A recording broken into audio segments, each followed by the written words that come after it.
très fier d'être le maître de cérémonie et d'ouvrir la journée. Vous allez bien?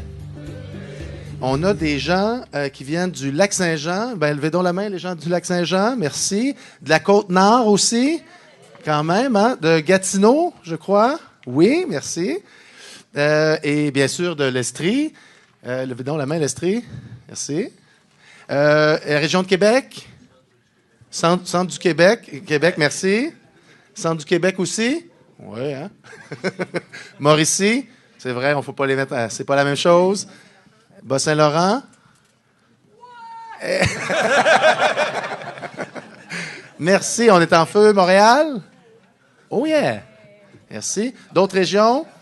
Laurentides. Ben oui. Ben oui. On a même le maire, un maire des Laurentides avec nous. Alors. Oh oui, c'est vrai. Et quelle région que j'ai oubliée? Gaspésie. Ah, wow, merci. Une personne de la Gaspésie, un courageux? Merci. Bravo. Et je peux vous dire, les conférenciers, moi je vais faire ce cours parce que les conférenciers sont en feu, ont hâte de vous en parler, s'en font parler, mais en parlent beaucoup aussi. Alors vous allez voir, je vais être assez bref dans les présentations parce qu'ils ont bien hâte. Et je sais que vous avez hâte parce que soit vous êtes dans des projets directement ou soit on vous interpelle beaucoup là-dessus. On se rappellera, on est passé de quoi? Il y a à peine 4 ans, une ville qui avait l'ouverture et qui était rendue là. Aujourd'hui, on est rendu à une trentaine de villes et ça va à vitesse grand V. Alors, ben voilà, pour nous, c'est à notre connaissance. C'est le premier colloque du genre sur l'avenir des micro- et mini-maisons, mini-habitations. Et dans le fond, pourquoi je suis là, pourquoi on est impliqué aussi, les coops d'habitation, hein, c'est une forme collective, hein, ça se veut responsabilisant, communautaire et abordable. Et dans cette logique-là, les mini-maisons, jusqu'à maintenant, il y a l'esprit que les gens se disent, j'ai ma mini-maison, je prends ça en charge, mais il y a un avantage aussi à être dans un projet d'ensemble avec plusieurs mini-maisons qui nous permet d'intégrer énormément d'éléments. Mais ça, je n'irai pas plus loin, vous allez en voir de toutes les couleurs aujourd'hui. Alors, comment se déroule la journée? Ben, d'abord, on a 4 panélistes avec nous, et non les moindres. Donc, des allocutions qui vont d'abord être faites par Richard Pinchot, initiateur du projet Le Petit Quartier, hein, qui est au moins depuis plus de 5 ans passionné par les mini-maisons. Et il sera le premier à nous entretenir de l'aspect social des mini-maisons. Ouais. Par la suite, je vois qu'il y a des fans, c'est bien. Par la suite, M. Gérard Baudette, urbaniste émérite et professeur titulaire à la Faculté de l'aménagement de l'Université de Montréal, nous parlera des craintes et appréhensions du milieu municipal. Merci. Oui, c'est bon, ça nous garde dedans. Suivra ensuite M. Bélan, M. Claude Bélan, figure bien connue et entre autres anciennement président du Mouvement des Jardins. Son sujet sera le vide juridique et réglementaire et les impacts sur l'aspect financement. Et enfin, M. Richard Forgette, maire de la municipalité de Lantier, première municipalité au Québec à avoir accepté un quartier de mini-maison, couvrira comme sujet la capacité d'ouverture du monde municipal. Donc, c'est notre première partie. Suite à ça, il y a une période de questions. Donc, on va défiler les 4 panélistes et les questions viendront ensuite. Ça va? Ensuite, la pause, bien sûr, et on passera dans les ateliers. Donc, le couloir par la porte ici du milieu. Dans le couloir, il y a l'atelier urbaniste et au fond, il y a des noms de salles. C'est les noms de 3 rivières ici de la région. Et vous allez voir sur chacune de ces salles-là, il y a les ateliers. Je vous rappelle juste, pas besoin de vous dire, je veux absolument être dans tel ou tel atelier. Vous avez normalement le nom de votre atelier sur votre cocarde. Toutes les mêmes questions vont être posées dans les ateliers. Les mêmes questions. Ça va? Donc, vous allez dans un atelier ou l'autre, c'est les mêmes questions. Par contre, les échanges vont être avec des lunettes différentes. Dans le financement, on prend ce regard-là par rapport aux questions. Dans la construction, dans l'architecture et dans l'urbanisme. Ça va? Et je vous dirais que, compte tenu de l'ampleur et de la popularité de la journée, c'est assez difficile de changer. Là, on est assez plein dans toutes les salles. Ça va? Alors ça, c'est notre partie. Et vous allez voir en cours de route, au fur et à mesure que vous répondez aux questions par atelier, on va amener toutes vos réponses ici, on va les colliger ensemble, toutes les réunir. Et ensuite, quand on revient en plénière, ça va être intéressant et assez efficace. Je ne sais pas votre vécu, mais là, ça va être assez efficace où on va voir directement pour chacune des questions quelles ont été les réponses selon l'angle pris. Urbanisme, architecture, financement, etc. Alors voilà comment va se dérouler la journée. j'aimerais aussi vous dire que vous recevrez d'ici peu par courriel le compte-rendu de chacun des ateliers. Ce matin et la plénière ce soir sont captés, sont filmés aussi. Et on va donc vous envoyer aussi éventuellement tous les fichiers sonores complets, les échanges, etc. Il y a vraiment un engouement. On est très heureux que vous soyez là, mais je peux vous dire qu'il y a au moins minimalement le même nombre de personnes qu'on a aujourd'hui qui étaient intéressées à venir et qui ne pouvaient être là. Donc, je vous le dis, vous allez en entendre parler. Alors, sans plus attendre, M. Pinchot, la parole est à vous. Merci. Bon colloque. Ben, merci tout le monde. Oups. Ah, oui. Il faut que je me mette un petit peu plus proche. Alors, donc, mon nom est Richard Pinchot. Moi, je suis l'initiateur du projet de coopérative Le Petit Quartier. Premièrement, je voudrais vous dire bienvenue aux participants, puis je dis félicitations, puis je devrais le dire même félicitations aux courageux. Pas courageux d'avoir un point de vue ou un autre, mais juste courageux d'être venus pour en débattre. Parce qu'il y a beaucoup de gens pour qui ils espèrent juste que, en s'en occupant pas, ça va passer. Ce qui n'est pas le cas. Oui. Pensons juste aux gens qui ne sont pas ici ce matin et qui étaient fortement invités. RBQ, ministère de l'Environnement. Des gens qui auraient eu intérêt à être là. Donc, on va discuter aujourd'hui de mini-maisons. On va essayer de se rappeler d'où ça vient. Il faut se rappeler que ça vient d'une crise économique aux États-Unis. On a été, nous autres, quand même assez épargnés par cette crise-là, mais ça nous a rattrapés pareil. Et le mouvement des mini-maisons vient du fait que les gens perdaient leur maison aux États-Unis. Ici, le projet est un peu différent. C'est beaucoup plus, si on regarde de 2000 à 2010, le prix des maisons a augmenté de 215 %. Le prix moyen de la maison au Québec était passé de 95 000 à 215 000. Dans la même période, les salaires ont augmenté de 27 %. Le salaire moyen au Québec. Je vous laisse faire la mathématique. Oui. Pourquoi les mini-maisons? Pour certains, c'est une question de simplicité volontaire. Pour d'autres, c'est une question d'empreinte écologique. Mais pour la majorité, on va s'entendre que c'est un besoin économique. D'avoir accès à la propriété est devenu un problème. Il ne faut pas se leurrer. Moins on aura accès à la propriété, plus on aura des villes de locataires. Et dans une ville de locataires, le seul qui devient riche, c'est le propriétaire de l'immeuble. Combien d'entre vous, moi, mes parents, ont réussi à avoir une retraite confortable parce qu'il y avait une maison payée? Ma première maison, j'ai pu l'acheter à 24 ans. Aujourd'hui, je serais assez étonné de voir un jeune de 24 ans acheter une maison. Donc, on regarde au niveau des logements. Pourquoi on a des studios, des 3,5, des 5,5? Les besoins vont varier avec le temps. Maintenant, on a de plus en plus de gens qui vivent seuls ou en couple, pas d'enfants. Ces gens-là ont aussi un besoin de propriété en même temps qu'un besoin de loger. Pourquoi ça serait différent? Pourquoi est-ce qu'on serait obligé d'être locataire si on a juste besoin d'un petit espace pour être confortable? Oui. Donc, on va parler vraiment de l'importance de gagner en équité pour les gens. On ne peut pas vraiment mettre de côté, quand on paye un logement, 600 $. Au moins, oui, OK, il y en a qui vont vivre relativement plus juste, qui vont payer leur loyer, vont payer leur mini-maison, mais au moins, à la fin, c'est à eux autres qui bâtissent l'équité. Je m'excuse parce que j'ai pas suivi mon texte. Fait que... Ouais. Il y a des choses que les villes peuvent évidemment faire, que les gouvernements pourraient faire, que beaucoup de gens pourraient faire. Il y a des concepts qui sont simples à comprendre au niveau des normes, puis de tout ça. Je pense entre autres à l'aspect sécurité, la valeur foncière. Oui, puis il faut en tenir compte, c'est vrai. Mais il y a des aspects qui sont quand même assez subjectifs. L'esthétisme. L'esthétisme, c'est l'esthétisme versus qui? Alors, il y a des projets qui vont se présenter et vont dire « Ouais, mais c'est pas ça. Ça ne fit pas. Ouais, mais ça ne fit pas l'esthétique. » Mais l'esthétique, ça se joue. Par contre, il y a des choses qu'on pourrait facilement, je pense au niveau municipal, je pense aux bâtiments, bâtiments annexes dans les cours. Le plus gros problème de l'accès à la propriété, c'est le terrain, d'avoir des terrains. Alors qu'il y a un tas de gens qui ont des terrains, on veut densifier nos villes. Il y a déjà beaucoup de villes qui le font, de permettre des bâtiments annexes. Donc, ça pourrait être une mini-maison, qu'elle soit sur pied, sur roue, sur n'importe quoi. Si elle est dans une cour, elle fonctionne avec le même numéro civique, elle fonctionne avec le même compte de taxes. Oui, ça va aider à densifier les villes. Ça va aider à ces gens-là, que ce soit les enfants dans le cours des parents ou les parents en fin de vie dans le cours des enfants. Oui.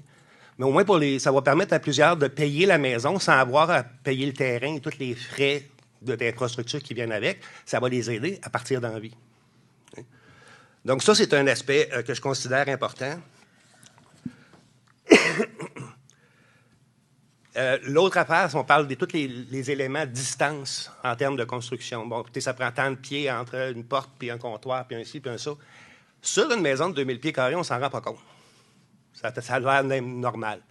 Mais quand vous tombez dans une maison de 300, 400, 500 pieds carrés, chaque pouce a de l'importance. Donc, est-ce que ces normes-là peuvent être revues? Possiblement. Tout ce que je veux qu'on pense aujourd'hui, c'est qu'on va vous demander de ne pas réfléchir à ce que vous savez, à ce que vous faites depuis toujours. Parce que si on faisait toujours ce qu'on a fait depuis toujours, on ne serait pas personne assis ici dans la salle. Moi, le premier, j'aurais pas eu l'idée d'avoir une mini-maison pour moi. Aujourd'hui, je le fais plus pour moi, je le fais pour d'autres parce que ma santé ne me permet plus de le faire pour moi.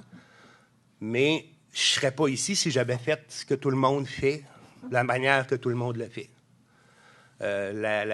Tout change très, très rapidement.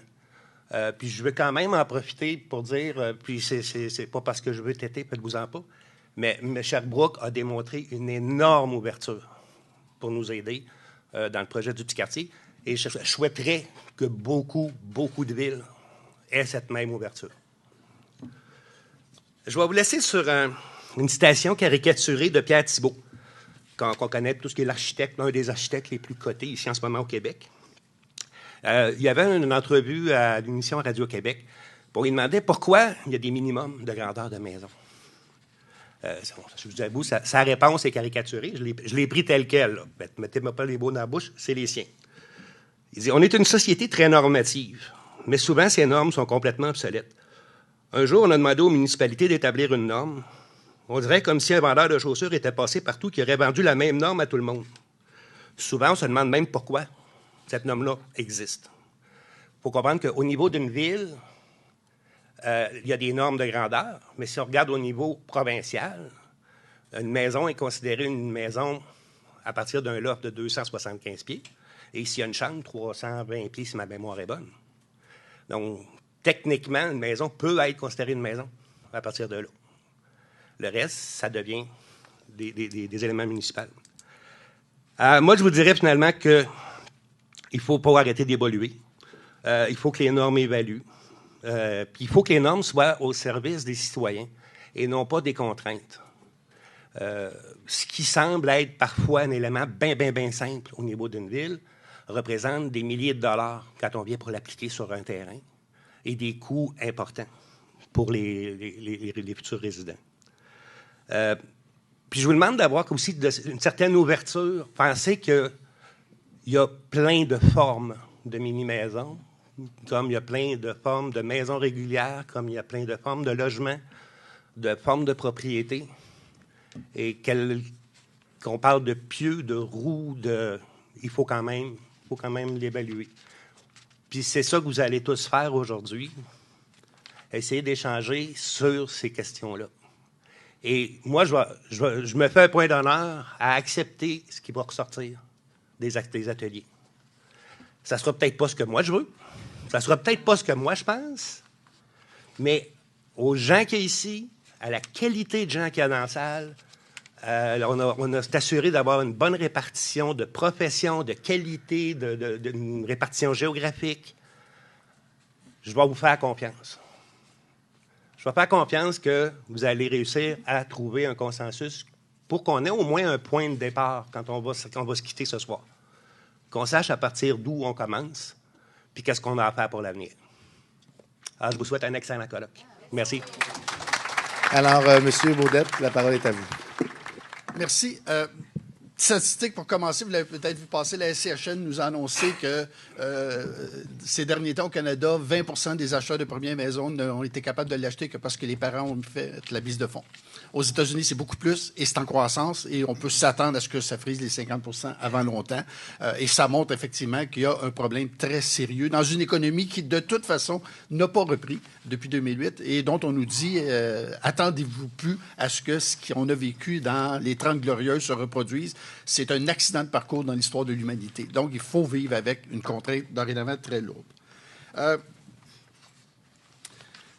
Malgré ce qu'on dit sur la mini-maison, on a parlé d'empreinte écologique et tout ça, il en reste pas moins qu'il y a un arrière-plan qui ne disparaît pas, qui est là depuis la Deuxième Guerre mondiale. C'est le rêve américain. C'est cette aspiration de la classe moyenne à avoir un niveau de vie relativement bon, avoir les choses s'améliorer en permanence. Et la maison fait partie. On ne peut pas penser le rêve américain sans la maison. On ne peut pas le penser sans la voiture, mais on ne peut pas le penser sans la maison. Il y a un imaginaire collectif extrêmement puissant. Et on le voit, par exemple, dans la région de Montréal, quand les gens ont un deuxième enfant ou sont sur le point d'avoir un premier enfant, c'est le bungalow dans 90 des cas. Donc, ça reste un élément extrêmement puissant d'animation de nos imaginaires, d'animation de nos comportements.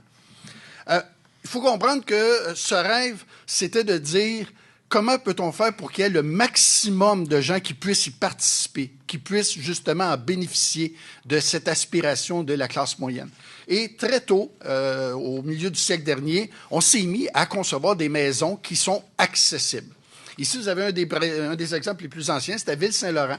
C'est des maisons temporaires construites pendant la guerre pour des ouvriers qui travaillaient dans les usines d'armement de Saint-Laurent. Ça devait être démoli. Ça n'a pas été démoli, ça existe toujours. Il y a même un statut patrimonial qui a été accordé à cet ensemble-là. Et ce qui est fascinant, c'est que c'est l'archétype de la maison des vétérans. Et la maison des vétérans a aussi été construite pour des non-vétérans.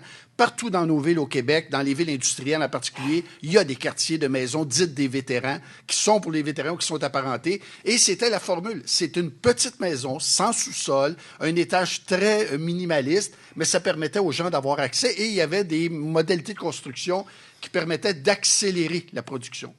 L'exemple le plus important de ce point de vue-là, c'est Levittown aux États-Unis. Il y a 3 projets Levittown, 2 dans la région de New York, 1 dans la région de Philadelphie. C'est une initiative qui a été conçue par un membre de la famille Levitt qui travaillait pour les forces armées et qui avait à bâtir en catastrophe des logements pour les militaires, notamment dans la reconquête du Pacifique.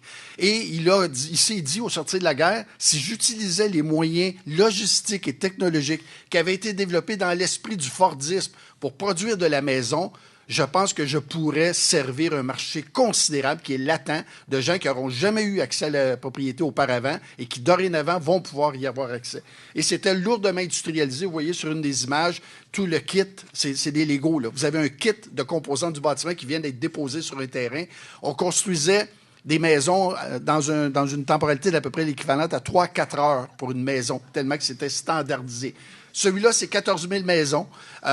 C'est encore aujourd'hui habité. C'est un quartier très cossu, très couru maintenant. C'est beaucoup moins classe moyenne en ascension que ça l'était. Mais c'était la réponse à, justement, cette aspiration de la population. Il faut loger, il faut sortir les gens des logements insalubres des villes, il faut leur offrir autre chose. Et évidemment, c'est le grand déferlement banlieusard qui s'amorce avec des initiatives comme celle-là. Ici, vous avez... Les gens des mini-maisons, des micro-maisons, n'aiment pas qu'on parle de maisons mobiles. Moi, je pense qu'il faut en parler parce que je pense que c'est un problème. Aux États-Unis, plusieurs des ghettos aux États-Unis, ce sont des parcs de maisons mobiles. Il ne faut pas se le cacher. On en a un bon nombre au Québec aussi. On ne veut pas les voir, on ne veut pas en parler, mais ça existe.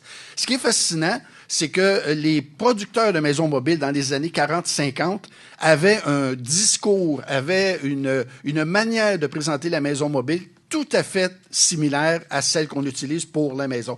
Qualité du design, sophistication du design, accès à la propriété à coût raisonnable, capacité de créer des petits voisinages plus denses que ce qu'on connaît pour les maisons plus cossues, mais vous allez avoir quand même une belle qualité de vie.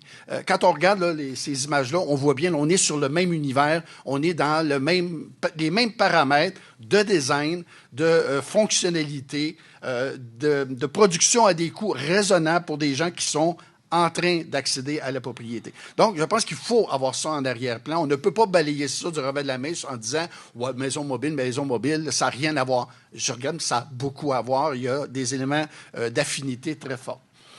Ici, un autre exemple, les années 60, le futurisme.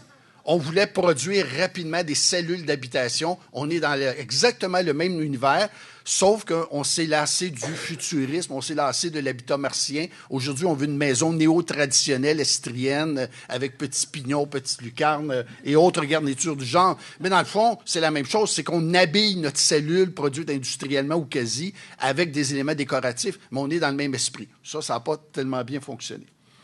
Là où j'ai énormément de réserves, là où j'ai des craintes considérables face à l'engouement des municipalités qui, à mon sens, risquent de tomber dans un panneau dangereux si on ne prend pas des mesures très spécifiques, c'est le phénomène qui se passe actuellement dans toutes les banlieues des grandes aires métropolitaines au Québec. C'est le bungalow bas de gamme, construit à l'extrême limite inférieure des codes de construction, dans des quartiers où vous voyez, là, il y a des rues, il n'y a même plus de bordure de béton, il n'y a pas d'éclairage sur les rues. Moi, j'en ai visité plusieurs, des pavages de rues de 10 ans déjà toutes fissurées, des fondations de 10 ans fissurées, des balcons préfabriqués qui ont décroché de la maison, des bardeaux d'asphalte, la catégorie inférieure qui est déjà fortement ondulée, dégradée, après 10 ans.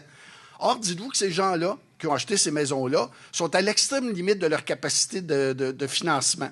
Ces gens-là n'ont aucune marge de manœuvre. Quand, dans 2, 3, 4 ans, les systèmes constructifs vont commencer à faire défaut, qui va payer les réparations? Et je pense qu'on est en train, aujourd'hui, par aveuglement volontaire dans beaucoup de municipalités, de laisser se construire les ghettos ou les taudis de 10 à 12 ans. Et on va le payer très cher. On va être obligé éventuellement d'aider ces gens-là. Donc, je pense qu'il faut être très prudent. Parce que le danger de la mini-maison, ce n'est pas le concept. C'est sa récupération par des promoteurs immobiliers qui veulent absolument écrémer les dernières strates de marché disponibles.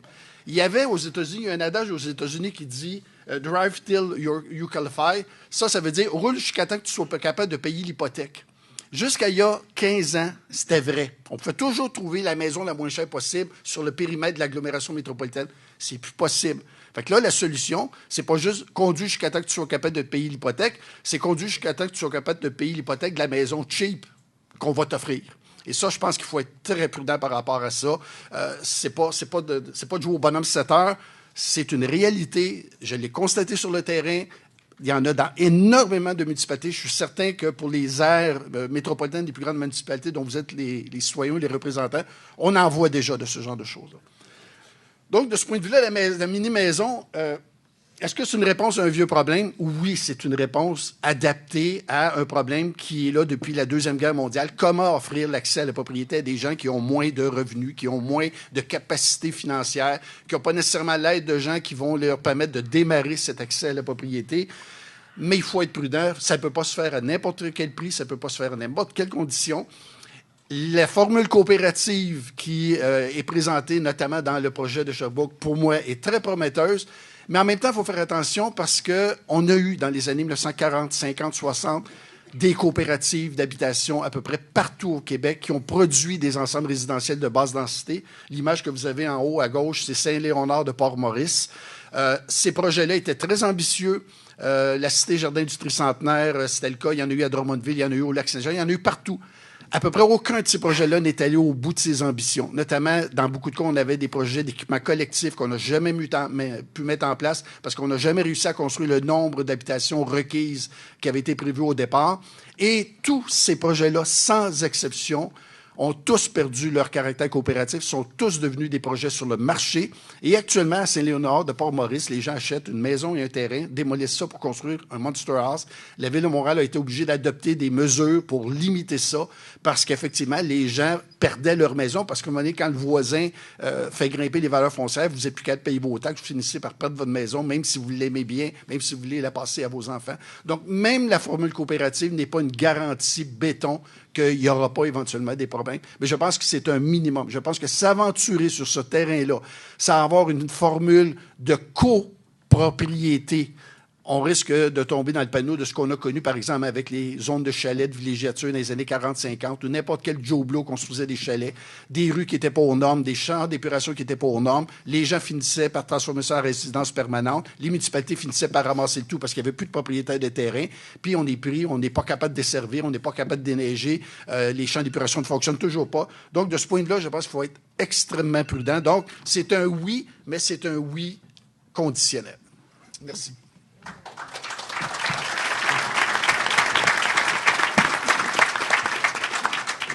Merci beaucoup. Vous êtes toujours bien attaché. Ça continue?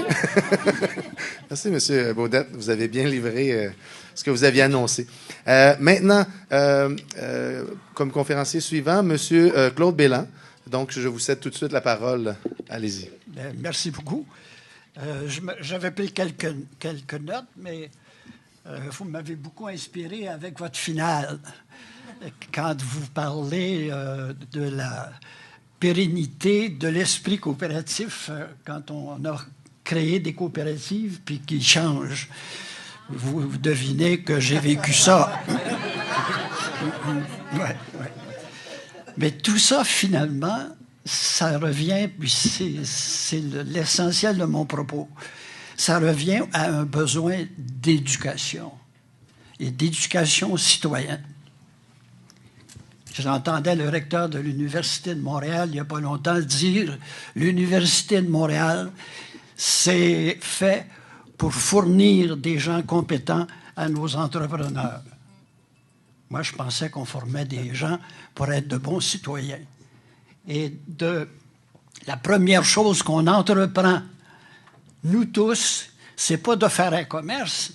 La première chose qu'on fait tous, c'est d'entreprendre la vie. D'entreprendre sa vie, puis de dire qu'est-ce que je veux faire de ma vie. Alors, j'ai répété ça je ne sais pas combien de fois, puis c'est pour moi qui l'ai inventé, mais quand on parle des organismes sans but lucratif même, des coopératives, des mutuelles, on dit toujours qu'il y a 3 générations. Il y a la génération des fondateurs, des pionniers, des gens qui croient, ça serait-tu merveilleux si au Québec, on pouvait regrouper nos épargnes dans chacune des localités et faire progresser nos localités. Hein? M. Desjardins était tanné, lui, de voir les gens de Lévis déposer leur épargne dans une succursale de la Banque de Montréal. L'argent s'en allait à Montréal, puis Montréal faisait des hypothèques à des Montréalais. Et il a dit, ça va finir, on va faire ça chez nous. Hein? L'occupation du territoire. Alors, ces gens-là étaient des gens convaincus, les fondateurs. La deuxième génération, c'est les technocrates qui arrivent, qui disent, bien beau votre affaire, mais c'est pas de même que ça se fait. Vous ne mettez pas vos chiffres dans une bonne colonne. Non, ça ne marche pas de même. Hein? Alors, on va s'occuper de ça, de mettre de l'ordre sur le plan technique, sur le plan de la comptabilité. C'est l'ère des technocrates. Et la troisième génération, c'est la génération des profiteurs. Des gens qui disent « Wow, ça marche cette affaire-là? Il y a de l'argent d'affaires à faire dans cette affaire-là? » Oui. C'est pas nécessaire de servir tout le monde dans toutes les régions du Québec. Aujourd'hui, il y a l'Internet. C'est facile. Alors, on va centraliser tout ça. C'est simple. Et ça, c'est les grandes... Pourquoi, moi, vous devez dire qu'est-ce que M. Bélan vient faire dans une petite maison? Non, je ne demeure pas dans une petite maison. Mais quand on m'a parlé de ça, il y a combien de temps, monsieur? 4 ans, 5 ans? 4 ans? Quand on m'a parlé de ça, je me disais, c'est-tu merveilleux, ça, pour permettre à tous les gens d'avoir accès à la propriété. D'autant plus que ce n'est pas juste un souhait, ça. Vous connaissez la Déclaration universelle des droits de l'homme qui a été adoptée en 1948 après la Deuxième Grande Guerre mondiale, 50 millions de morts. Ils ont créé une nouvelle ONU, puis ils ont fait une belle déclaration. Puis là, si je peux le trouver, l'article 17 de la Déclaration de l'ONU est très clair. L'article dit « Toute personne ou bien seul, qu'en collectivité, a droit à la propriété. Wow! C'est dans le projet Société mondiale, ça. Deuxième paragraphe, nul ne peut être arbitrairement privé de sa propriété. Alors, je pense, quand on m'a parlé de ça, je me suis dit, ah, ça, c'est formidable. Moi, j'ai fait une carrière de plus de 50 ans dans le domaine de l'économie sociale.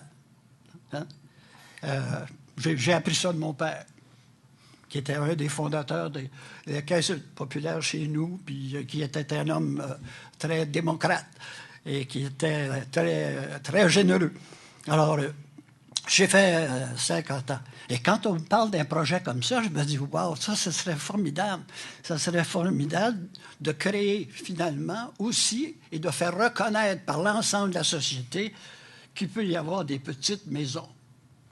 Mais je me suis rendu compte aussi qu'il y avait des vides juridiques énormes. Je suis avocat de formation. Il y avait des vides juridiques importants. Il y avait des problèmes quand on lit le Code national du bâtiment, les assureurs hypothécaires, hein, parce qu'il n'y a pas juste des petites maisons stables, il y a des petites maisons sur roue. Il y a toutes sortes de petites maisons. Et les banquiers... Je comprends, j'inclus le mouvement Desjardins là-dedans. C'est plus un mouvement Desjardins là-dedans. Quand j'inclus Desjardins, on dit, il y a trop de vides juridiques, c'est pas clair la situation. On est prudents, nous autres, parce qu'on gère l'épargne des gens qui en ont beaucoup de sous. Moi, je ne suis pas un expert de petites maisons. On ne devient pas un expert parce qu'on imprime votre photo dans les dépliants publicitaires. Et on vous fait dire que vous êtes favorable à ça. Mais en fréquentant les entrepreneurs et propriétaires de petites maisons, c'est là que j'ai appris qu'il y avait des vides juridiques, mais je sais qu'on suit au niveau des bâtisseurs.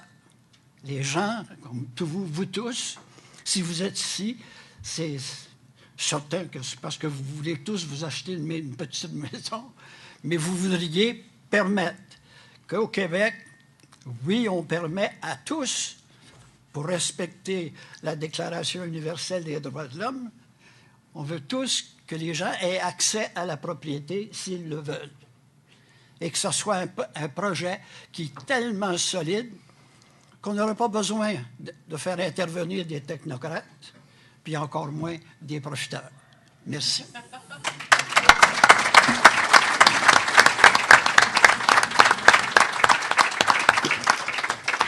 Merci, M. Belland. Nous allons passer tout de suite au maire de Lanty, M. Forget. La parole est à vous. Bon matin, tout le monde. Merci pour l'invitation. Je dois parler la capacité des municipalités à innover. Je dirais, moi, c'est plus la capacité de s'adapter à une réalité qui fait partie de notre quotidien. Les prix de mes maisons sont en augmentation. Les petits villages comme le mien se dévitalisent. Tu as 800 habitants, il en meurt 2 dans l'hiver, tu es dévitalisé. C'est la réalité. Un village aussi de villégiateurs, ça veut dire ça, tu as des maisons de 500 000, 800 000, 1 million. Tes résidents, eux autres, tu fais quoi avec? L'argent ne pousse pas des arbres. Nous autres, à Lanty, quand HMG nous a approchés, moi, j'ai été emballé par le projet parce que, ça nous permettait de donner accès à la propriété aux jeunes. Enfin, je dis c'est leur première maison. Mais il y a aussi les personnes âgées qui n'ont plus les moyens de garder leur grosse maison. Fait que ça peut être leur dernière maison aussi. Au lieu d'aller dans un centre d'hébergement, le concept communautaire fait que ces gens-là, souvent, bon, soit le mari tombe tout seul ou la madame tombe tout seul. Ils sont pas tout seuls. Ils sont dans une communauté qui va regarder un peu alentour. Ils vont prendre soin d'eux autres. Il y a aussi la revitalisation économique d'un petit village comme le mien. On est centre, oui, on est centre de 2 grosses villes. Fait que les gens allent acheter dans les grosses villes. Moins de population, les commerces sont plus durs à partir. Fait que un projet comme ça, moi, je me dis, tu ramènes des gens. Fait que tu donnes la possibilité aux gens de travailler. Nous, qu'est-ce qu'on a fait à Lantier? On a donné la permission à tous les résidents d'être travailleurs autonomes. Excusez-moi. C'est qu'ils peuvent prendre une partie de leur maison pour faire leur commerce. Fait qu'on donne la chance à tout le monde de pouvoir vivre de leur travail. On n'a pas le choix. Il faut innover. Il faut essayer de trouver des nouvelles manières de vivre ensemble. Souvent, moi, ce que je dis à Lantier, on est comme un peu dans le temps d'une paix, c'est qu'on est tissé serré, puis les gens ils essaient de se donner des billes, puis de s'entraider. Puis des projets communautaires comme HMV, mais ça vient rejoindre cet esprit-là qu'on avait dans le temps. Puis il faut revenir à ça, aux vraies valeurs, à l'entraide, puis au social. Je pense que c'est ça qui est l'avenir. Puis c'est aussi comment je pourrais dire, de permettre aux gens d'avoir une vie saine et de pouvoir s'épanouir aussi, puis avoir la possibilité de travailler, puis d'être fier de qu'est-ce qu'ils ont. Tu n'as pas besoin d'avoir une maison de 300 000 pour être fier. Si tu es chez vous, puis tu l'as travaillé ta maison, puis qu'elle est à toi, là, il n'y a pas personne qui peut te l'enlever. C'est un gros point, ça.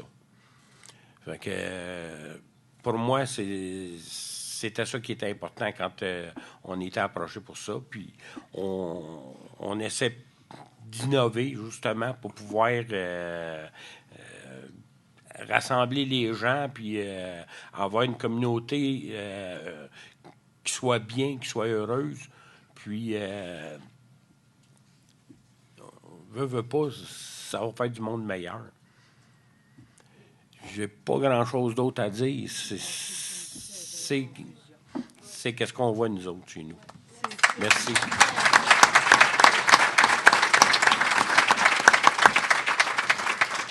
Merci beaucoup. Donc, sur le processus, peut-être juste nous compléter le processus à partir du moment où vous avez dit oui, comment ça s'est réalisé par la suite? C'est simple. Il a fallu adapter les règlements.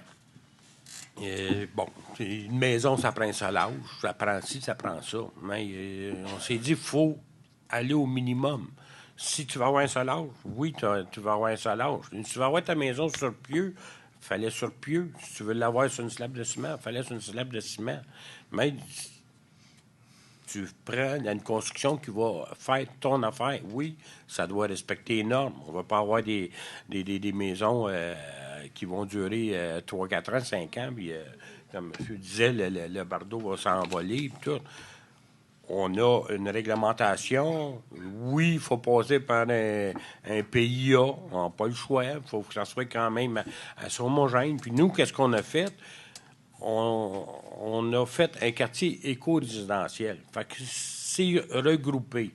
Fait que les gens qui ont une maison à 800 000, ils avaient peur d'avoir une mini-maison à 70 000 à côté de chez eux. Hey, tu vas baisser mon évaluation. Ben non.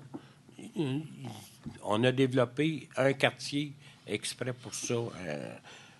Une portion du territoire qui est réservée pour des maisons écologiques et avec une empreinte environnementale moins grande. C'est une manière de voir les choses. Excellent. Merci beaucoup. Voilà, merci. On peut applaudir nos 4 panélistes.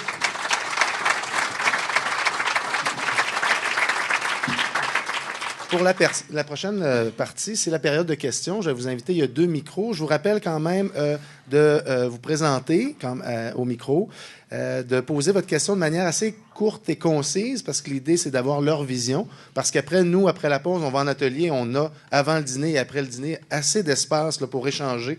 Je pense que t'avais-tu une... Non, c'est bon? OK. Donc, d'où l'importance que votre vision à vous, peut-être, si vous voulez la partager, que ce soit très court, mais surtout qu'on profite de l'expérience de nos 4 panélistes et de leur poser des questions, étant donné qu'on aura le temps de partager entre nous après. Voilà. Je vous invite à... Qui cassera la glace? Oui, super. C'est parti. Vous vous nommez, puis ensuite posez votre question. Bonjour, mon nom est Laurent-Sylvie Néron. Je suis citoyen de l'arrondissement de Jean-Cartier. Donc, moi, ma question, l'endroit où j'ai été vraiment interpellé, c'est au niveau de l'imputation, de la participation citoyenne. Donc, dans l'espace des villes. On vote une fois aux 4 ans, mais démocratiquement, on a très peu de pouvoir sur le développement, l'aménagement de nos villes. Puis, c'est très difficile pour nous de comprendre, un citoyen normal, de comprendre un plan d'urbanisme, de comprendre vers où la ville va se développer. Puis comment qu'on va faire pour mieux développer nos villes, puis comment mieux vivre ensemble, comme vous avez dit, M. Pinchot. Ma question à moi, c'est quel type d'outils qu'on pourrait développer afin d'aller de mieux collaborer avec ces citoyens pour un développement de la ville, où est-ce qu'ils vont avoir accès justement à des maisons puis à des quartiers plus intéressants. Merci. Bon, en partie. Je pense que M. Baylor a répondu d'une certaine manière.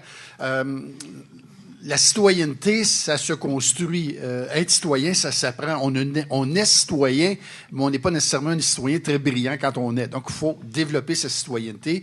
Les mouvements coopératifs sont un outil de développement parce que dans une coopérative, vous ne pouvez pas surfer sur la vague parce que vous êtes la vague. C'est vous qui êtes la vague. Donc, ça oblige à une forme d'implication et on le voit dans la plupart des projets coopératifs. Les gens sont des citoyens plus engagés, plus soucieux de ce qui se passe dans leur communauté, mais aussi de ce qui se passe dans la communauté élargie. Ça, c'est un premier pas.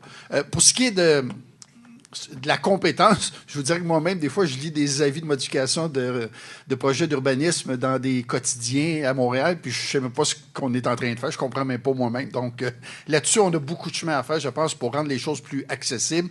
Mais c'est clair qu'au Québec, actuellement, il y a un déficit de citoyenneté qui est malheureusement lourdement alimenté par notre cher gouvernement. L'abolition des référendums. J'ai jamais pensé que c'était un outil brillant, les référendums, mais j'ai toujours pensé que tant qu'on n'avait pas d'autre chose de mieux, il fallait au moins se conserver ça. Et je pense qu'il y a aussi des mesures de ce type-là qui déconstruisent la citoyenneté, c'est-à-dire qui découragent les gens de vouloir s'impliquer parce qu'on se dit, merde, les règles du jeu sont truquées. À l'avant, les dés sont pipés à l'avance. Et je pense qu'on devrait être collectivement beaucoup plus revendicateurs à l'échelle de nos municipalités qu'on ne l'est et de moins en moins, je trouve. Dans les années 80-90, il y a beaucoup de mobilisation. On l'est beaucoup moins. Mais je pense que les formules coopératives sont une manière de s'obliger à assumer notre citoyenneté de manière un petit peu plus costaude, là. Mais je pense que collectivement au Québec, actuellement, on a besoin d'un bon coup de pied à quelque part. On a besoin d'un réveil là, collectif. Là. Je pense qu'il y a des choses qui ne vont pas présentement. Là. Moi, je trouve la question intéressante parce que, depuis un peu plus qu'1 an, avec le projet sur lequel je suis, j'ai eu beaucoup à négocier avec les villes. Heureusement, je ne sais pas si c'est pareil dans toutes les villes. Nous autres, on a un guichet unique maintenant, ce qui facilite grandement les choses à Sherbrooke. Mais j'irai pas en cours sans un avocat parce que la loi, c'est compliqué. L'urbanisme, c'est des livres, c'est épais. Il y a beaucoup de détails. J'entendais parler d'un monsieur qui avait creusé à mauvaise place, qui savait pas que ça prenait un permis de l'environnement, puis qui est obligé de renflouer son petit lac qui s'est fait.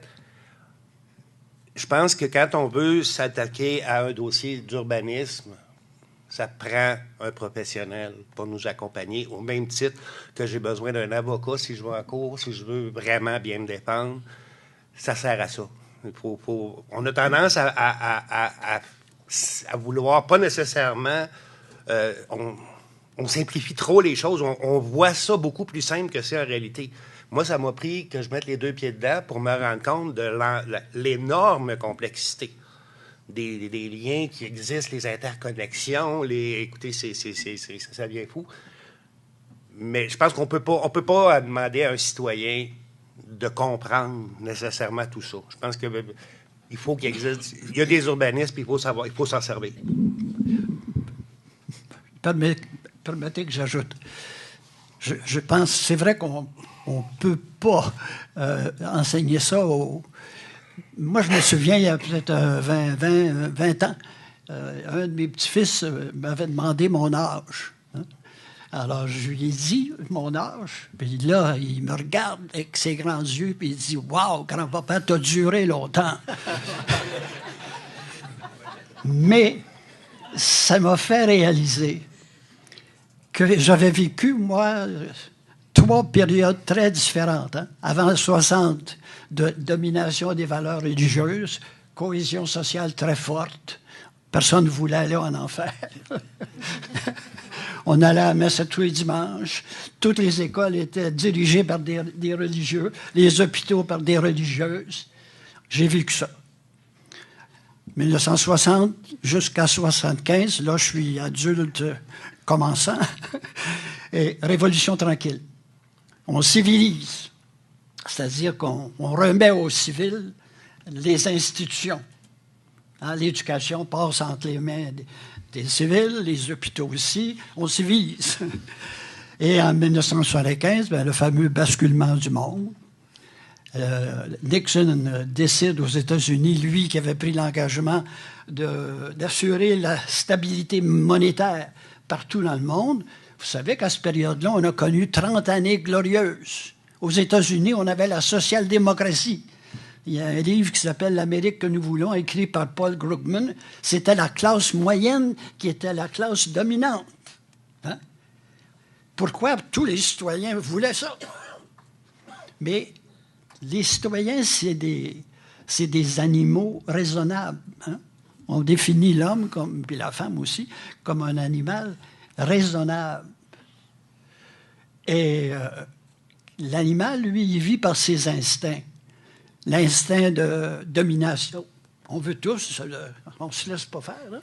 Hein? Puis pour ça, ça prend de la possession. Hein? Puis des fois, l'exploitation du voisin. Etc., etc. Ça, c'est le côté animal. Mais par l'éducation, on devient humain. Hein? Partage, respect de l'autre, égalité, liberté, égalité, fraternité, c'est beau ça. Hein? Quand je dis à mes étudiants, si vous lisez ça, apportez-vous une boîte de Kleenex, pas ça pleurer, c'est tellement beau, tellement beau. Mais il n'y a rien de vrai dans ça.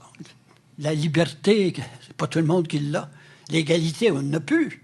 1% de la population détient plus que 50% de la richesse mondiale. Il faut le faire. Où est-ce qu'elle est l'égalité? Puis la fraternité, on va repasser, le terrorisme, les guerres. On est dans la pire période de l'humanité. On est revenu dans le temps de l'Antiquité. Le problème, toujours, puis vous avez raison dans votre question, le problème, c'est on parle de développement durable, mais il faut faire de l'éducation durable. Parce que quand vous décidez de lancer ce mouvement-là, ça c'est un mouvement que vous lancez, parce qu'un mouvement, c'est une association de personnes qui ont l'intention et la volonté de changer les choses. Hein? Desjardins, c'était un mouvement Desjardins parce qu'on voulait faire la finance autrement. Puis on a réussi, imaginez. Il fallait être courageux. On allait porter son épargne chez Dorimène, dans sa cuisine. Puis elle s'occupait d'aller déposer ça. On avait une entente avec la Banque provinciale dans le temps. Mais c'est les citoyens qui ont bâti ce mouvement-là. Mais en compter du moment que les gens disent « Ouais, mais c'est pas la modernité, c'est pas de même que ça marche. On a le droit d'avoir des riches puis des pauvres, mais c'est un peu de leur faute. Hein? Bon. Et là, la cupidité gagne. Stedilette a fait un livre formidable, « Le triomphe de la cupidité ». Moi, ce qui m'inquiète, c'est la même chose à chaque fois que je vois lancer un mouvement comme vous faites, on va dire, on va être capable de faire durer ça, puis maintenir les valeurs dont vous parlez, les valeurs de vivre ensemble, ça demande du sacrifice de tout le monde, ça. Pas se faire dire par le président d'une grande industrie, bon oui, moi j'ai le droit à 12 millions par année parce que je suis un expert international.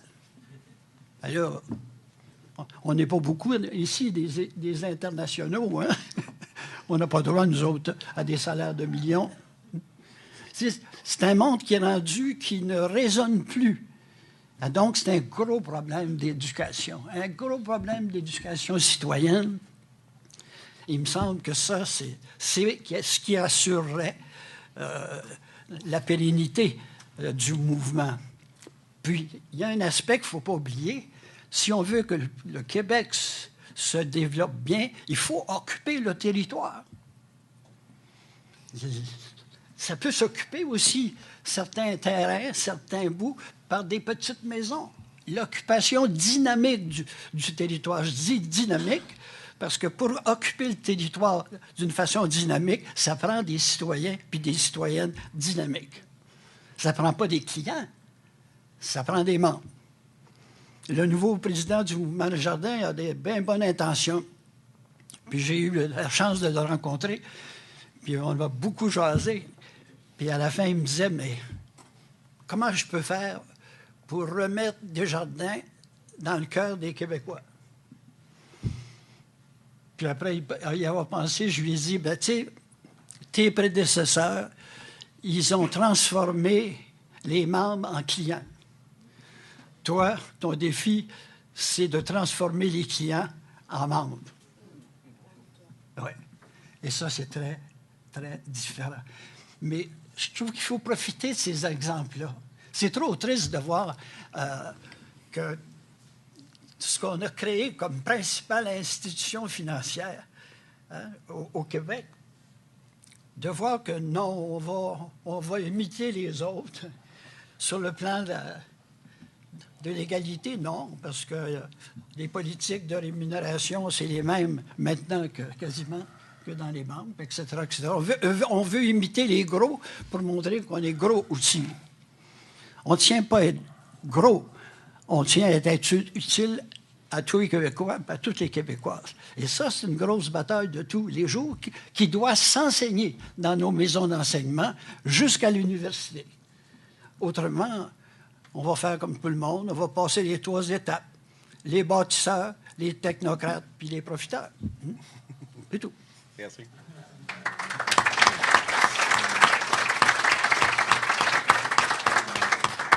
Oui, bonjour. Mon nom est Sébastien Adam. Je suis directeur de recherche et développement au Centre d'innovation en microélectronique du Québec.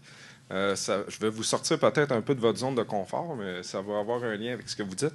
Avec le coût des technologies puis la diversité des technologies qui apparaissent de plus en plus à faible coût, il y a beaucoup de projets, nous, qu'on voit apparaître, villes intelligentes, quartiers intelligents, maisons intelligentes.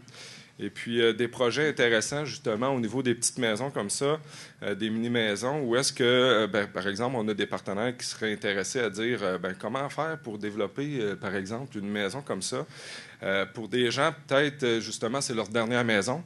Et puis, l'équiper de façon technologique, mais au plus faible coût possible, pour les aider à habiter le plus longtemps possible chez eux. Donc là, on parle de faire le recensement de technologies qui permettrait les personnes âgées de vivre le plus longtemps possible chez eux. Donc, dans un mouvement de mini-maison comme ça, êtes-vous au courant ou y a-t-il un mouvement connexe ou parallèle qui, justement, qui voudrait intégrer peut-être dans un centre de petites maisons comme ça des technologies pour aider, par exemple, les personnes âgées dans un quartier ou... donc, est-ce que ça existe, un mouvement comme ça? Est-ce qu'il y a des ouvertures, par exemple, au niveau municipal? Est-ce que vous voyez qu'il y a un intérêt quelconque à aller dans un sens comme celui-là? Il y a aux États-Unis un mouvement qui existe déjà. Dans ce sens-là, on appelle les Granny's Pod. Probablement que plusieurs d'entre vous autres, on l'a déjà entendu parler. Là, on revient à ce que je disais tout à l'heure, le bâtiment accessoire. de permettre d'avoir une mini-maison ou une mini-habitation en deuxième habitation dans la cour d'une maison existante. Ce qui permettrait effectivement à beaucoup de gens de pouvoir rester autonomes dans une petite maison beaucoup plus longtemps, tout en étant à proximité de leurs enfants, bien souvent.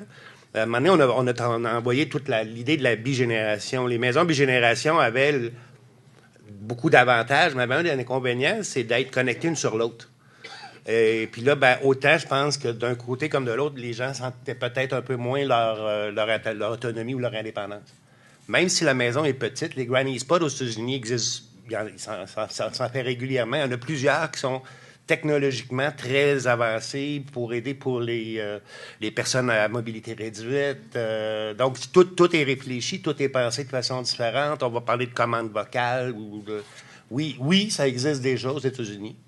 Mais pour que ça puisse se développer, il faut vraiment, je pense, opter pour... Plutôt que de penser regroupement, je pense qu'il faut vraiment plus penser en termes de permettre bâtiment accessoire, sur un deuxième bâtiment accessoire sur une maison, sur un terrain existant. En ce qui me concerne, conceptuellement, la ville intelligente, la maison intelligente, ça me hérisse de manière absolument épouvantable. C'est d'une prétention incommensurable, cette histoire-là.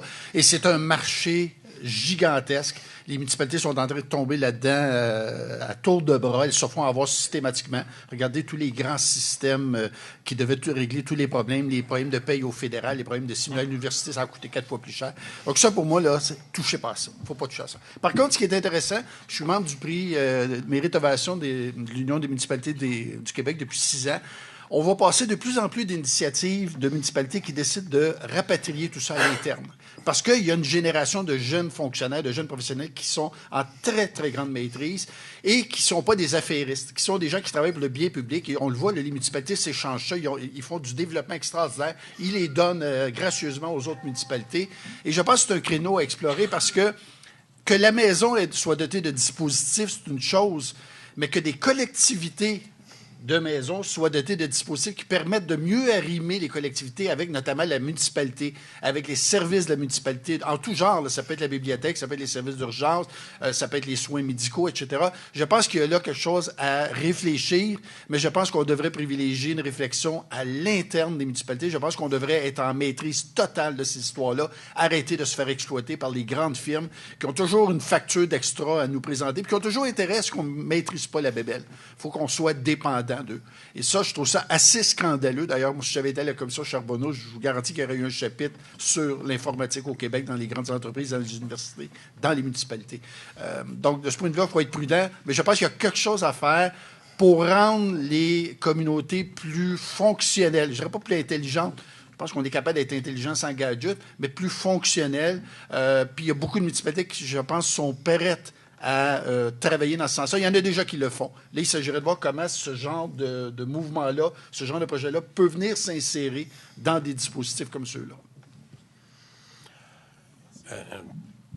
Je peux vous dire, chez nous, le concept d'HMB, oui, il y a des mini-maisons, on parle, c'est ça, première maison, dernière maison. On parle aussi d'un service de garde, infirmières ou auxiliaires qui peuvent s'occuper justement d'un résident tout seul. La maison intelligente, là, je pense que c'est ça, c'est d'avoir quelqu'un d'intelligent qui va s'occuper de ta personne qui est à mobilité réduite, puis savoir si ça fait 2 jours que tu ne l'as pas vu sortir, mais va cogner, puis va voir. Fait que moi, je pense que je crois plus à ça.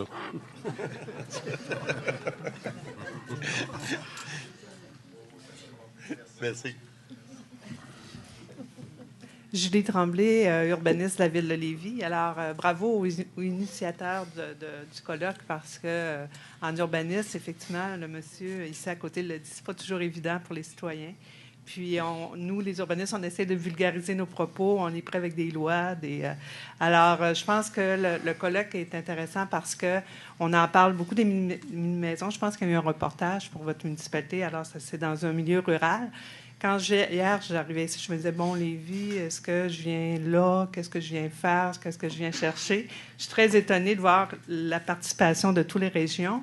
Puis je le comprends avec l'historique de M. Baudet. Effectivement, il ne faut pas oublier que ces mini-maisons-là, effectivement, c'était super intéressant. Les maisons mobiles en est c'est comme un vieux problème, effectivement.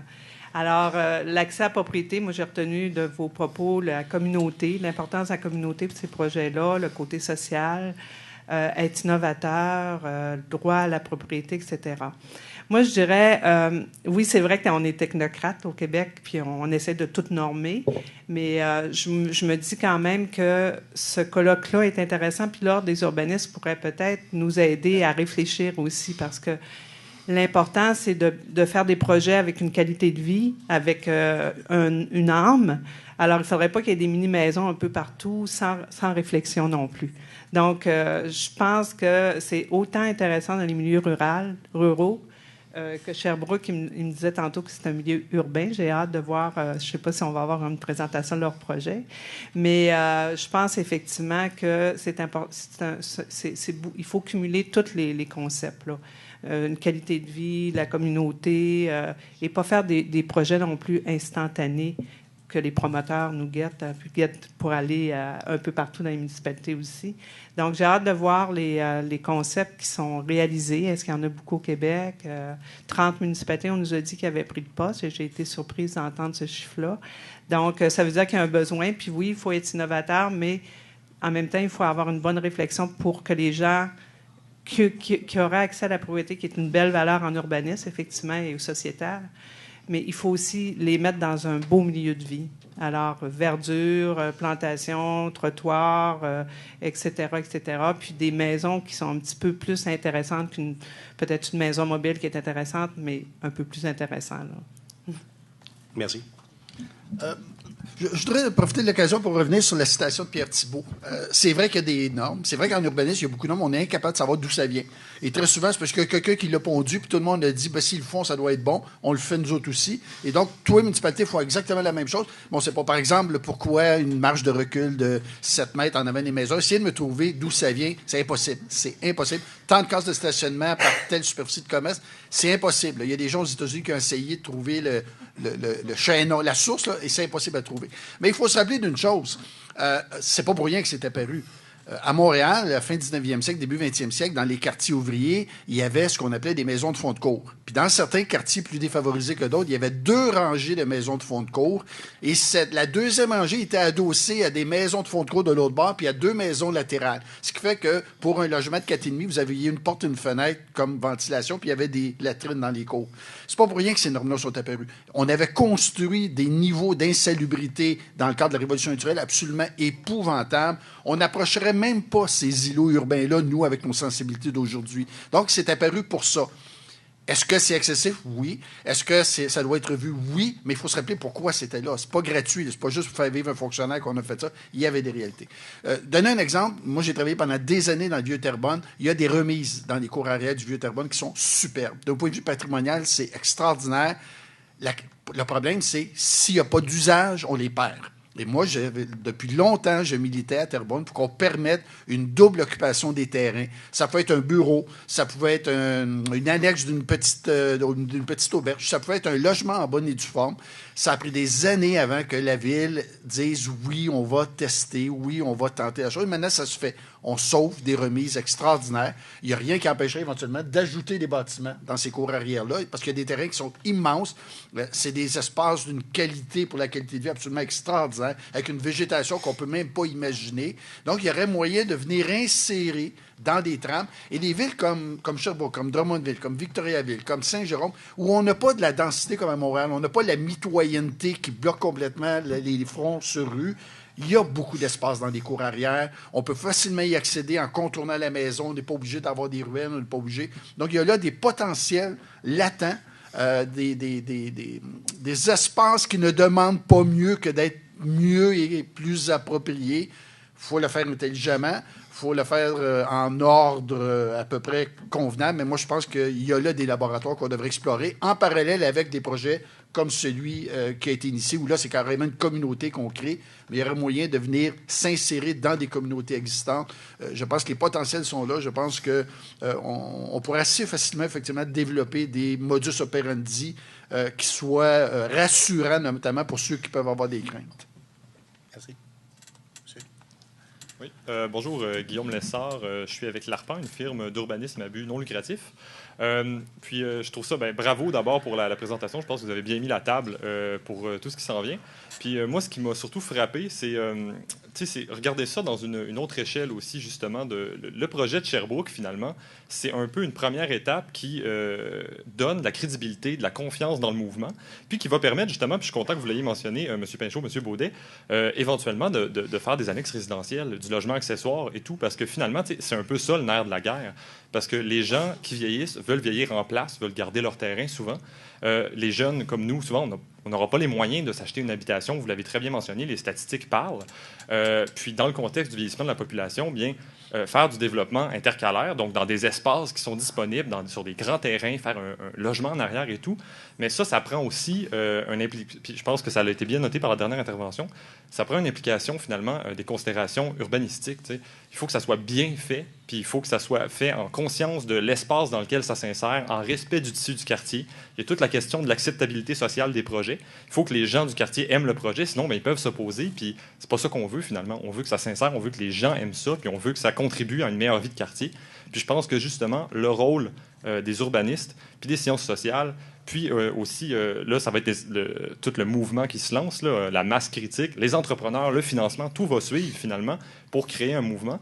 Mais je suis vraiment content d'être ici avec vous parce que finalement, c'est un peu, on est en train de faire un moment clé dans le mouvement ici avec la création de la collectivité. Puis la question, justement, vous y avez répondu finalement, c'est un peu caduc, mais l'autre étape, c'est un peu ça, c'est les annexes résidentielles, logements accessoires pour finalement densifier doucement en respect du tissu urbain pour que nos villes soient plus accueillantes. Là. Mais il y en a une autre étape qui n'a pas été abordée pour l'instant. Dans le projet de Sherbrooke, il y a un certain soin qui est apporté à la question du stationnement. On ne veut pas que les gens se baladent en voiture partout dans le projet. On va les capter à certains endroits, puis ils vont marcher le reste. Il y a des sentiers et tout ça. Là, ce qu'il faut pour ces projets-là, ce qu'il faut pour les projets comme ceux de l'Antier, c'est de casser la dépendance à l'automobile. Parce que c'est bien beau de dire on veut garder les personnes âgées dans ce genre de communauté-là, mais les personnes âgées, à un moment donné, ils le perdent leur permis de conduire. Et il n'y a rien de pire pour une personne âgée que de ne plus pouvoir se déplacer. C'est le principal facteur d'accélération du vieillissement chez les personnes âgées, c'est l'immobilité. Et donc, il va falloir qu'on développe une approche communautaire de la mobilité dans les périphéries urbaines comme à Sherbrooke, dans les villages comme l'Antier, parce que si on reste en dépendance de l'automobile, on n'a réglé que très, très partiellement le problème. Il faut qu'on trouve une solution à cette histoire-là. Il faut qu'il y ait du communautarisme en matière de mobilité. Autrement, on risque fort de voir les gens à qui on adresse ou pour qui on prend ces projets-là ne pas être au rendez-vous parce qu'ils ne pourront pas vivre là-dedans s'ils sont isolés, s'ils sont pris sur place. La plupart des communautés ne seront pas assez grosses pour qu'on ait des services de proximité, toute la gamme des services de proximité. Donc, c'est un problème sérieux auquel il faut penser. Et dans les communautés dévitalisées ou en voie de dévitalisation, la question de la mobilité, c'est un élément fondamental. Merci. Martin, ça va être la dernière question. Il est 10h11, donc c'est ça. Donc, après ça, ça va être la pause. Donc, vas-y, Martin. OK, ma question elle s'adresse à M. Baudet, M. Belland. Moi, je suis entrepreneur. Je fabrique de la micro-maison sur roue. Je suis aussi entrepreneur général, licencié RBQ. Je fais aussi de la maison sur fondation. Selon certains clients potentiels, je profite du mouvement de la micro-maison, je suis riche, un capitaliste sans vergogne. Par contre, quand je parle à mon directeur de compte chez Desjardins, lui, ce qu'il me dit, c'est que je suis pauvre. Okay? Donc, ma question vient du fait de dire, on parle beaucoup de projets de pérennité. Pour aller assurer la pérennité dans un projet, ça prend un certain niveau de qualité. La qualité, ça vient avec un prix. Fait que la question que j'aurais pour vous, ça serait quoi le mécanisme que vous voyez pour assurer, parce que la qualité coûte des sous. Quand on refile aux clients, c'est le client qui paye au final. Donc, ce serait quoi, selon vous, le mécanisme pour assurer justement que les technocrates et profiteurs n'entrent pas nécessairement dans le marché pour devenir encore plus capitalistes? C'est clair que la production artisanale des cadres bâtis, puis on le voit parce qu'au Québec, on a encore une industrie de la construction qui est très artisanale et coûteuse. quand c'est la main-d'œuvre là, qui assemble tout, si on pouvait avoir davantage accès à plus de composantes pré-industrialisées qu'on assemble, le projet de Levittown aux États-Unis, c'était ça. C'était de dire comment est-ce qu'on peut optimiser le rendement dans la production. Je pense qu'on aurait intérêt. Dans le projet de Sherbrooke, on a des gabarits de base. Il y a Donc, on pourrait peut-être penser que certains éléments lourds des bâtiments sont pré-industrialisés. Puis ensuite, on personnalise à l'intérieur. Et là, on fait le bricolage. Là, on fait le petit ajout de la mezzanine, du petit ça. Mais si on avait des composantes un petit peu plus lourdes, préparées, un peu comme on fait avec les fermes de toit, où on gagne énormément plutôt que d'assembler ces 2x4 soi-même sur le chantier. Je pense qu'il y a là une voie d'avenir qui serait souhaitable. Je pense qu'on pourrait aussi, peut-être justement pour amorcer cette transformation du client en membre, on pourrait peut-être aussi demander à certaines institutions d'accompagner un laboratoire. C'est-à-dire une réflexion sur, justement, les enjeux de la construction dans des contextes de mini ou de micro-maisons. C'est-à-dire développer des stratégies, développer des catégories de matériaux plus adaptées. Parce que là, dans le fond, ce qu'on est en train de faire, dans bien des cas, c'est qu'on fait ce que les Américains ont fait comme bêtise des années qui ont suivi la première crise du pétrole. C'est de prendre un porte-avions puis de le transformer en chaloupe. Ils ont coupé partout, mais ça a donné une chaloupe qui a coulé. Les Japonais avaient compris, eux autres, que quand on pense une petite voiture, il faut la penser comme une petite voiture et non pas comme une grosse qu'on fait refouler. Et je pense que dans le cadre des mini et des micro-maisons, on aurait besoin de repenser les mécanismes de production, parce que c'est pas un gros bungalow ou un moyen bungalow qu'on rapetisse, c'est quelque chose qu'on construit comme petit dès le départ. Ça compléterait. Peut-être, on a 2 petites minutes encore, je vois. Juste vous redire par rapport à ce qui a été nommé tantôt, dans les années 40 au niveau coopératif, pour y être dedans depuis une vingtaine d'années, c'est juste que dans les années 40, les coops, c'était des coops de construction. Elles étaient créées pour mettre ensemble des futurs propriétaires privés et à la fin, la coop disparaissait. Donc, ce n'était pas un échec en soi, c'était l'objectif. La première, dans les années 40, était justement à Asbestos, en Estrie. Après, les coops d'habitation ont été surtout locatives, beaucoup au début des années 70, et dans celle qui est le plus répandue. Et il se trouve que ça a commencé à Sherbrooke, ici au centre-ville. Et la coop de propriétaire, une nouvelle formule de coop d'habitation, d'accession à la propriété, bien, il semble que dans la prochaine année, ça va commencer à Sherbrooke également. Alors, on est bien content de ça, mais c'était juste pour recadrer aussi qu'à l'époque, ce n'était pas un échec en soi, les coops de construction, mais avec le temps, c'était moins réalisable de garder ce type de coop-là. Par contre, on travaille des projets au Sénégal, entre autres, et un peu partout dans le monde. Ils continuent à se développer, ce type de coop-là, qu'on essaie de voir comment ça peut se poursuivre après la construction. Mais malgré cette petite parenthèse, quelques des éléments techniques, vous dire, dans le fond, en sortant ici, café, viennoiserie, bonne pause et bonne suite de colloque. Merci aux panélistes.